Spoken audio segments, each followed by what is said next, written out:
everyone, welcome back to my channel. Today I am doing a little Q&A on what life is like as an amputee. For anyone that doesn't know, I'm a right below knee amputee and have been for the past going on 6 years now. So I done a little question on Instagram and also on my Facebook. If you're not on either, you can follow me below. I'll leave the links to my Instagram below. And yeah, I got quite a good response actually. Sometimes when you put these things out, it's you're a bit hesitant because you're like, nobody's going to reply. But yeah, got quite a lot of replies, which was quite nice. So thank you everybody that replied.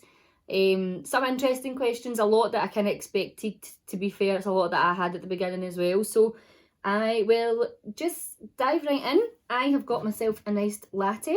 So grab yourself a wee drink because I think it might be a bit of a long video. So, first question, how do I feel or deal with people who stare or make comments about my leg? Now that I've kind of came to terms with it, I really don't care anymore, but at the beginning it was one of the things that made me very angry and very hostile towards people. I would always be like, why are they looking? Why are they staring? Like, it's just a prosthetic leg.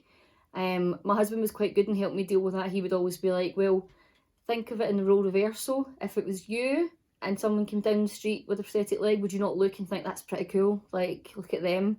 And when I kind of got my head round that and why people would be looking, it made things a bit more easier and a bit more bit easier and a bit yeah, just a bit easier to kind of cope with if anybody maybe makes a comment or anybody stares. To be fair, I've not had anyone ever make a comment, so that's great, obviously. What I would say is, if you do, tell them to piss off, honestly. Like, yeah, I'll never understand that mentality of people who make comments to people in the streets, etc. Yeah, just own it. I think it's about owning it, and I always think that having the leg saved my life, so that's the way I look at it, and I look at it as now kind of like a blessing. He's got his own name and everything, he's Larry Leg, so he's part of me. Yeah, that's exactly how I deal with that. Before I would have been angry, probably, when I wasn't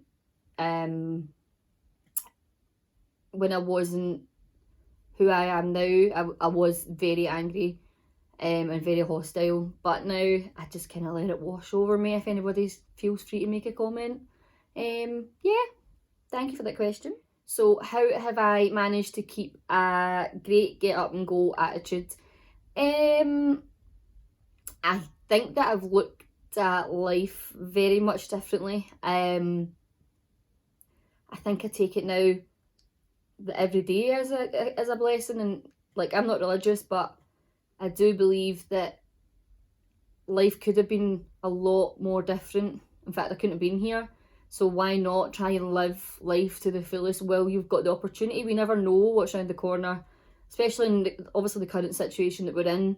You just never know what can happen. Like, some days I don't have that attitude, and at the beginning, when I was learning to walk again and learning to get up and on my prosthetic, it was hard, let me tell you. There were days, weeks even, where I was like, do you know what, I'm not doing this anymore, I'm not doing it, I'll just succumb to a wheelchair, and I've had enough. But as time went on, as I became more confident with my prosthetic, that definitely helped.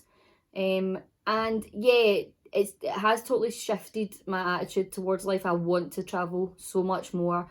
There's so much more that, like, I want to do with life, and before I was probably coasting through life. I think most people do, and it's not a bad thing, to be fair, until something maybe happens and you think, actually, I've not achieved anything of what I wanted to do in life. So yeah, that's kind of how I keep my attitude positive. I try anyway. It is not easy, believe me, and being in quarantine with a husband, it tests that positivity. And I'll leave that at that. Question, had it not happened, where do you think you would be, as in working, living, being married? Well, before this happened, I was working as a team manager in Sky. Could not think what job I was in there. Goodness me. Which then that company moved elsewhere and moved out further. So travelling wise, even before the prosthetic, I probably would have changed jobs at that point, to be fair. I say enjoyed being a team manager. It was okay. Paid an okay wage, and yeah, I worked hard to kind of get where I was at that point. But after that, it totally changed my perception on jobs. If you're in your dream career, absolutely, I totally understand why that you're so passionate about it. However, for me, a job is kind of means to an end, and that's the way I see it. Don't get me wrong, I really enjoy my job. I now work in a bank. Some days are hard, but on the whole, I do enjoy it. But I changed my hours and I went part-time just because I've got a few other illnesses and disabilities that stopped me, really. Yeah, I've always worked full-time, but I made the decision to go part-time because I thought my health is more important, and that's the way that I am with my job. So yeah, I probably would have moved job anyway, just due to them moving further out and me not wanting to do the whole travelling thing. I'm lazy, what can I say? Living, we probably would have been in our old flat, if I'm honest. We had a nice kind of one bed private let flat. It was nice. I say that actually, we probably would have moved out of that.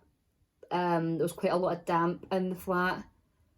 So yeah, we probably would have looked elsewhere. We had to move due to me being in a wheelchair at the beginning of my recovery, and there was a lot of stairs to get up to the flat, and poor Dave had to hump me up and down anytime I wanted to go out. So I now live in a 2-bed council house.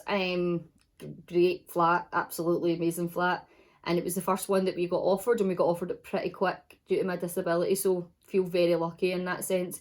We are still saving and looking at houses, but we're quite content where we are at the moment. And married, probably by now, I would say, because me and Dave are now going on 8 years this year. However, when I first got diagnosed, the first thing he said to me is, why are we not married? So after I kind of got better, obviously we went to Vegas and got married, and I would have still done that the same, to be fair. Next question, so can I still feel and wiggle my toes on my right foot? Yes I can. Obviously I can't physically wiggle my toes because I don't have them there.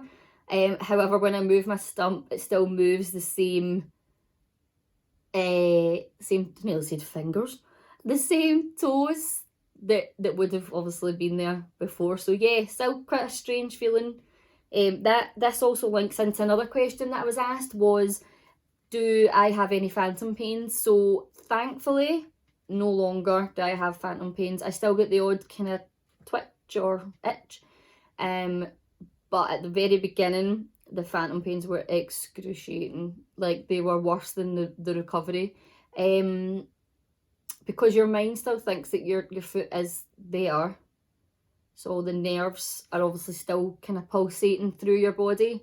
So yeah, that was something that was really difficult to deal with. I was put on gabapentin, and I also learnt the mirror technique at my physio, which was amazing. That totally helped me. So you put a mirror in between your legs, look into the mirror and swing the good leg, and it trains your brain to think that your foot is still there. So yeah, that was a really interesting technique, and one that I found to be so helpful. Just leading into the next question actually. So what do I do when I have an itch when I have my prosthetic on? So right at this moment, actually, my kneecap is pretty itchy, which is a bit annoying. Yeah, there's no way of me really scratching it without taking my whole leg off, and I mean, it takes me 2 minutes now, but I just can't be bothered. Normally I'll just kind of try and let it pass. If worst comes to worst, then I'll just take my leg off and give it a scratch, really. But Obviously not convenient when you're out and about, shops, etc. You can't just stand and take your leg off in the middle of the aisle.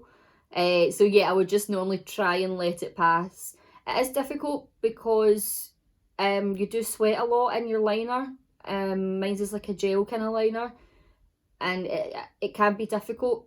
The itch, because obviously you'll know when if you sweat, you do get quite itchy. Your skin gets irritated, and I do suffer from blisters on my stump, which is really painful. But yeah, it becomes kind of more, you get used to it more than anything else, really. Yeah. So next question, which I loved this question. So can I and have I filled my prosthetic with beer and downed it? So the answer is no. It's not. I've not done that. I don't think it would be pretty feasible, if I'm honest with you. So the type of leg that I have has a pin socket in it, and I think the beer would fall down the pin socket into the leg, which would then probably rust the leg. So yeah, it'd be a whole kind of combination. Although I do have an old leg that I could maybe try that with. Maybe that's a video idea that I could do, because the leg doesn't fit me any longer. Or would I then just be wasting a valuable leg that someone could maybe use? I don't know. I don't even know if it can be recycled. Maybe it's something I'll look into. But yeah, let me know if that's something that you would like to see. I think it might be quite fun. Yeah, I don't know how it would work. And also, I've never smuggled anything in my leg through airports, etc., because there's no space in my leg. If there was space, that means it doesn't fit, unfortunately. So next question, do I ever imagine what it'd be like to have lost an arm rather than a leg? Yeah, absolutely. And it terrifies me. To lose an arm would be so hard. I personally think anyway. You do so much with your hands and your arms, you probably don't even realise how much that you actually do. For me, obviously, like, beauty is huge in my world. Even things like getting yourself dressed, etc. I can't imagine how hard it would be. But then I'd imagine people who've lost an arm would probably say the same for someone that's lost a leg. But yeah, for me, if I had the choice, it would still have been my leg. Even though I know what I've been through since kind of the beginning, I would still definitely choose my leg. Yeah, definitely would. I'm on a forum when a woman has lost her arm, and she copes so well with it, unbelievably well. I suppose you do adapt, and it's like losing the leg, you do adapt, but if I had a choice, it would definitely be my leg. Self-confidence. So how do I deal with self-confidence, or how do I have self-confidence? I don't. I don't. I do not do well with self-confidence at all. What did they say? Fake it till you make it. I'm very good at that. I think I've got to a point now in life though where I'm over 30, married, very well settled, like very comfortable in life, that actually other people's opinions don't matter. Like, and I know that I put myself out here like on YouTube or on Instagram, etc., where people can comment and people can judge. That's my choice though, and if people want to go out their day and make a comment or a nasty comment about how I look, then that's more on them than it is on me. And I would say that for anybody that struggles with self-confidence, is don't believe in what others say about you if it's negative. Someone can give you constructive criticism, absolutely, totally do agree with that. Like, me and my sister will send maybe a photo back and forth if we're getting ready, like, does this go or does this go, etc. Be honest in that perspective, but there is a way of saying something to someone without being fucking rude. There is no need for it, especially in this kind of culture that we're in now, where everyone's judged and everything's judged. Life is too short. It's far too short. So just enjoy life. Wear what you want to wear. I've kind of realised that now in life, that don't conform to being a size 8, a size 6, a size 16, who cares what size you are? Who cares? If you're a size 24, if you're a size 6, who cares? As long as you're comfortable in the skin that you're in and you're healthy, then that's all that matters really in life.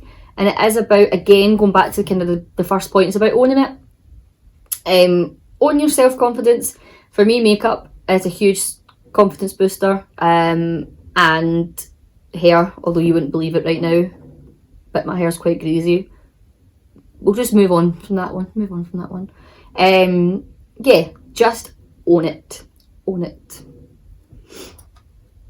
So next one, how often do I change prosthetics? That's a quite open-ended question, because there's no really kind of time scale on how often you should change a prosthetic or you can change prosthetic.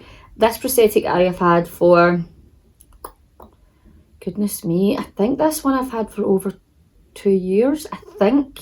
You have to go through so many different types to see what fits you better, and you go through so many different sizes. So at the beginning your stump is huge because it still has muscle mass, and also it's very swollen from obviously the operation.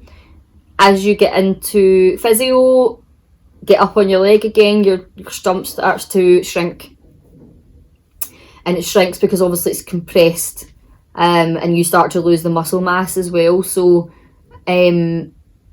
as you shrink, then your socket shrinks with you. So yeah, over the years I've had quite a few legs, and I feel very lucky to have had quite a few legs, and very lucky that we have the NHS that's funded for me. I don't know, I don't really have an answer for how often it changes. It changes when I kind of need it to change, really. That's kind of all. Linking on from that question was, do you have a leg for heels and a leg for flats? Technically I can have that, yes. I am more than happy though to just stay in flats. I was never ever a heel wearer when I was younger. When I had 2 legs, I would wear heels, but I would always fall. And if anyone's been on a night out with me, you will know I always fall. I used to always fall, all the time, no matter where I was, all the time. And I have the scars on my leg to prove it. So yeah, if there was a special occasion, I would maybe speak to my prosthetist. No, don't quote me, and that's how you pronounce the word, because I'm rubbish with it. Yeah, I would maybe ask her if I could change my leg to a heeled at some point. I mean, I got married in flats, so that would probably be the only special occasion that maybe I would have changed it. But no, I'm more than happy to wear flat shoes. I say that I'm more than happy. The only thing that maybe gets to me is things like ankle boots that I can't wear a heel with, and most boots are heeled, which I know is silly, and that's a small thing, it's a small annoyance in my life. But yeah, that's probably the only kind of thing, to be fair. Airport security, so this is quite a good one actually. What happens when I go through airport security? It beeps, because obviously there's metal in the leg. So no matter what country I'm in or where I am, it always beeps, and I'm prepared for it now. They're always really good at the airports actually. Like, I have never had a problem, ever. A lot of people said when I went to Vegas in America they might be quite strict, but they really weren't. They were great, so nice. When you go through, they'll do the full body scan, which a lot of people get anyway. Obviously it shows up that there is something on my right leg. Normally I just explain to them that I have a prosthetic. Then they'll normally get a female officer to come and kind of do the pat downs. They'll always do a drug swab on my leg. Makes sense. I'd imagine people probably smuggle drugs in, so yeah, I'll always get that done. But otherwise there's never any bother. I mean, I don't know how they would go about doing anything different, because then they would be discriminating. So yeah, I'm not too sure, but I have never ever had any problems with it, thankfully. And obviously we'll probably not be going out of the country till next year now, so got enough time to prepare myself again for it. I have been asked a couple of times my superhero name. If I'm honest, I ooh, I'm so rubbish with this kind of stuff that I really don't know. My husband's name for me is Toasty. If anyone knows us well, then they'll know that's what he calls me. Even in a supermarket, he'll shout Toasty. And that was because when I first lived with him, I used to eat toast every morning without fail. I think I was probably too scared to ask for anything else at the beginning. You know what it's like at the beginning of the relationship. Oh, and also it does call my leg Stumpy. So yeah, probably Stumpy, I would say, if I could. I don't know, because sometimes people think that's kind of a derogative.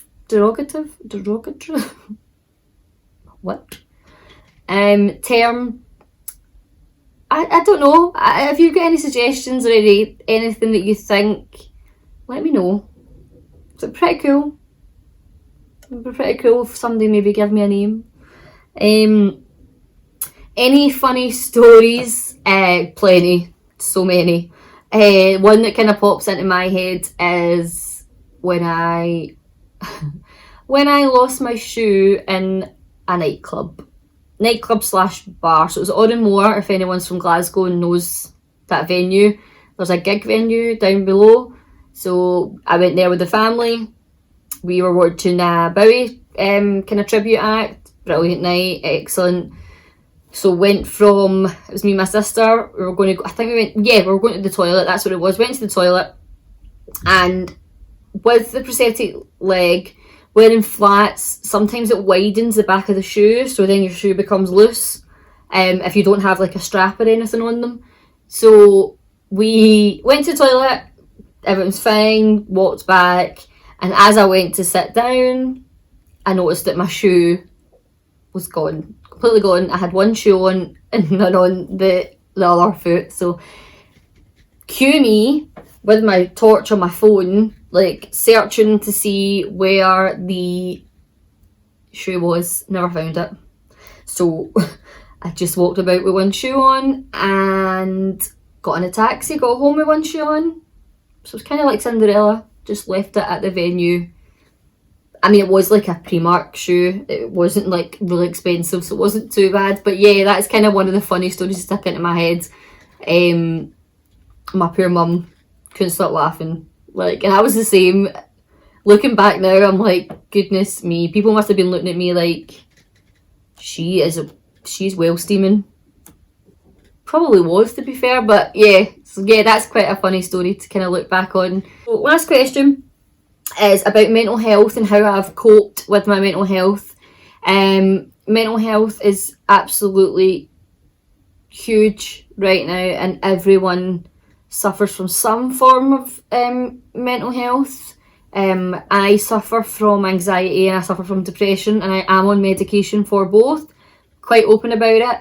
I don't see why I shouldn't be. If I had a heart problem, I would be on medication too. So what difference does it make? Just because you can't see the illness doesn't mean that it's not there. That's the way I think of it. At the beginning, I went for a lot of counselling through Cancer Support Scotland.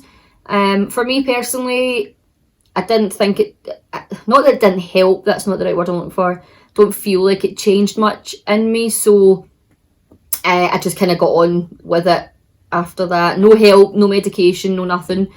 Came to a point where I couldn't cope any longer, so went to the doctor. Doctor put me on medication, and at the beginning I was a bit like, oh, I can't believe I'm on medication for this. Like, I never thought it would ever come to this. Then when I looked at it the other way, that if it was a physical problem and I was on medication for it, you wouldn't think twice about it. Not twice would you think about it. So yeah, some days are tough, and I've been very open and always be very open about my mental health, because so many people feel ashamed about it. Please don't feel ashamed about it. I'm not on this video to preach about it, but I'm just saying, like, think of it as if it was a physical problem. You would be on medication, it'd be the exact same, or you would ask for help. Please always ask for help. Speak to someone, please. There is always someone out there, whether it's a charity or whether it's a family member or friend. I've become quite good at covering it, not covering it up, it's not the right word, living, just getting on with life and not kind of showing how I'm actually feeling. Get quite good at that, and I think a lot of people with mental health do. Just know that it's okay not to be okay. That sounds so cheesy, and it's a Jessie J song, totally get that. Don't worry, I'm not going to start singing. Yeah, and any tips? I think for me, finding a passion, definitely finding a passion has changed me, and that was makeup. And it started with watching YouTube and watching Jamie Genevieve. I'll be quite open that she helped me through a lot of bad mental health days just by having a YouTube channel.